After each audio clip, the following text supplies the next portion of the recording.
Hey all, welcome back. You would have seen how we fixed the centers, we fixed the corners, the edges, how did we swap it, and also we fixed the forks, the center forks using the RU technique that I explained you. Now we are left with one more piece where one more item where, in fact, if you see this is already fixed. You can also keep it like this, but this is already fixed, right? So it can also be like this either way, but your fixed solution is already there because your centers are all fixed, but you see that the edges are not fixed yet. So that is the only piece that is left. And as I said, the edges are coordinated by the right movement, R movements or the U movements. Either of the movements will twist the edges. So for you to solve this, it's a straightforward process. You just need to do R. Continuously, you keep rotating R till you find them solved. For example, for every 180-degree turn, you will have them align change their alignments to fix to the center.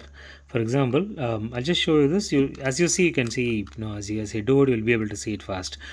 The movements automatically cohesively integrates the edges to rotate in its axle, in its internal axis, to come to the center. So that way you are not going to take too much time. It's a more of a visual inspection that you keep doing. And please make sure that the swapping is not happened on the edges. For example, red and yellow should match with red and yellow, the centers, right? The same way, white and red should match with your edge. So each and every edge should be matching with them. So that is one thing that you need to ensure. And then you do the following: you keep rotating the R. You see that as it moves, you are also getting the closer. See, now it's again closer, but the edges are not fixed. So that's the interesting part. You just keep rotating your right, you are already fixed the centers. All the centers are fixed. And you do the same thing here and here. There are three axes that you can see, right? So all the three axes, it needs to follow the same process. You just keep rotating them.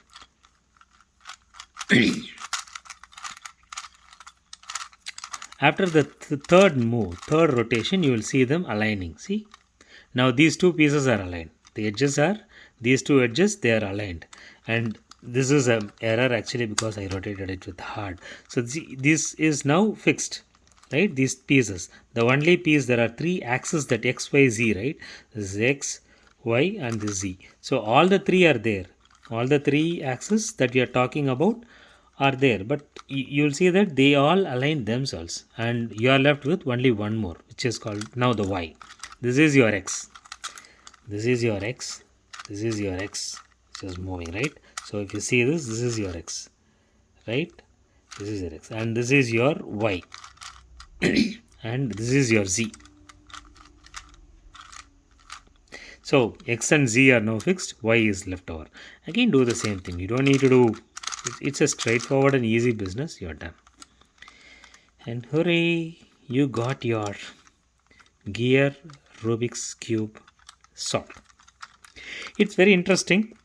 When I initially got this was the one which I spent some time, but as I went through the movements, I was able to figure out that the movements between the forks, the edges, the corners, center, everything is integrated or interaligned. So any movement that you make is going to make more than one piece. For example, in this case, you will see that the forks are disturbed, the edges are disturbed. So all these things are interaligned and intertwined. So it's a question of just you understanding the technique to move them and cohesively integrate them with your R movements. This is your R, and your U movement. These are the two movements that you'll be doing. You are either a U or a R. That's all you need. And you do either R2, U2. That's it. Nothing more than that.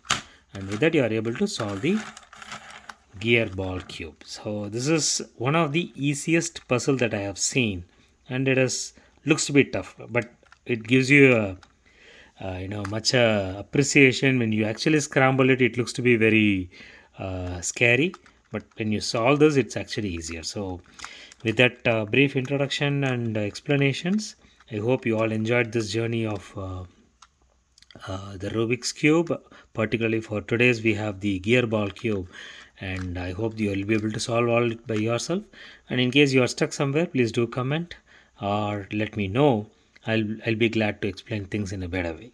For people who are not subscribed, I once again request you to go ahead and subscribe so that whenever I add the additional clips, the tougher ones to come, you will have a better idea on those things coming up and you can look into it. And for those who already subscribed, I thank you all for your time. Have a wonderful time there. Thank you all. Bye bye.